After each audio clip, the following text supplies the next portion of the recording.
all know the WWE isn't real, but that doesn't stop the masses of loyal fans from following this form of entertainment.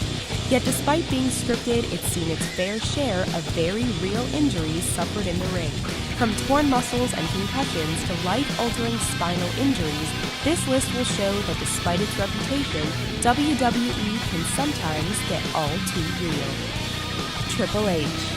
During a 2001 Raw Tag Team matchup, wrestler Paul Levesque, aka Triple H, suffered an injury that would have left most of us crying on the ground.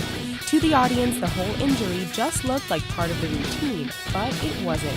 Camera showed Triple H run into the ring and strike his opponent before falling awkwardly to the ground. The fall wasn't scripted because the wrestler had actually just torn his left quadriceps muscle. He struggled through the rest of the bout and ended up sidelined for 8 months as a result. John Cena. How painful and debilitating is a torn pectoral muscle? Just ask John Cena. The wrestler squared off against Mr. Kennedy in a 2007 episode of Raw. Early in the match, during what should have been a routine hip toss, Cena tore his right pectoral right from the bone. Obviously protecting his arm, Cena powered through the rest of the match. Predicted to be out of action for up to a year, he was amazingly back in the ring in just a few months. Kurt Angle. Perhaps one of the most anticipated matches of the 2000 SummerSlam was the final triple threat matchup with The Rock, Triple H, and Kurt Angle. Audiences watched as Triple H hauled Angle up on a ringside table to perform a signature finishing move. Unfortunately, the table gave way and Angle smashed his head. Knocked out, Angle came to and eventually found his way back into the ring, heavily concussed. In interviews afterwards, he says he doesn't remember much of what happened. Steve Austin. At SummerSlam 97, Steve Austin faced off against Owen Hart for the Intercontinental Championship. At one point in the match, Hart delivered a crushing pile driver to Austin. The only problem was it was just off in execution and smashed Austin's head into the mat. With his neck injured, Austin temporarily lost some of the feeling in his extremities, something quite obvious if you watch the rest of the match. This botched move left Austin with years of neck trouble, forcing him into an early retirement in 2003. Shawn Michaels. Wrestling fans everywhere were pretty excited when Shawn Michaels squared off against The Undertaker during the casket match at the 1998 Royal Rumble.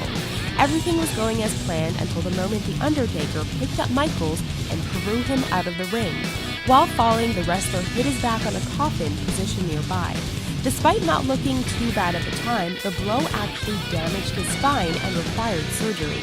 Michaels wouldn't enter the ring again until 2002. Joey Mercury. You shouldn't play around with ladders. Joey Mercury would have been wise to heed this advice. During a 4-man match at Armageddon in 2006, one particular maneuver caused a ladder to bounce up and strike him clean in the face, breaking his nose and orbital bone. Badly cut with blood pouring out everywhere, Mercury slid from the ring in need of help. Despite taking time off to recover, the injury eventually caused the WWE to cut ties with him after 3 years. The Undertaker.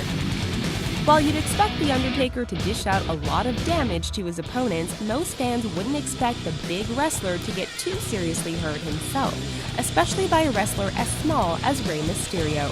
During a 2010 episode of SmackDown, Mysterio delivered a common move called the seated senton. Unfortunately, things went a little off and the move broke Undertaker's nose and orbital bone, in addition to giving him a concussion.